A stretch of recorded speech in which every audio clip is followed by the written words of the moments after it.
Hello YouTube family. Daily బ్రేక్ఫాస్ట్లోకి ఇడ్లీ, దోశ, వడ అని చెప్పి ఇవే టిఫిన్స్తో బోర్ కొట్టేస్తుందా? ఒక్కసారి ఈ గోధుమ రవ్వ ఉప్మా ట్రై చేసి చూడండి.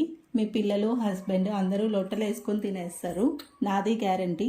సో ఇంకా లేట్ చేయకుండా ప్రాసెస్ ఏంటో చూసేద్దాం. ఉప్మా చేయడానికి ముందుగా వాటర్ బాయిల్ చేసి పెట్టుకోవాలండి.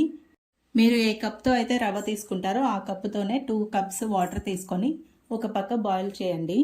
ఇప్పుడు ఉప్మా స్టార్ట్ చేద్దాం. ముందుగా ఒక బాండి తీసుకొని అందులో ఆయిల్ వేసి పోపు వేసుకోవాలి. ఆవాలు, జీలకర్ర, పచ్చిమిరపప్పు, ఆనియన్స్, కరివేపాకు, పచ్చిమిర్చి, టొమాటోస్ ఇవన్నీ బాగా ఫ్రై చేసుకోవాలి ఆయిల్లో. ఇవన్నీ బాగా ఫ్రై అయ్యాక మనం రవ్వ తీసుకోవాలి. నేను ఇక్కడ ఈ గ్లాస్తో తీసుకున్నానండి, 2 గ్లాసెస్ ఆఫ్ వాటరు.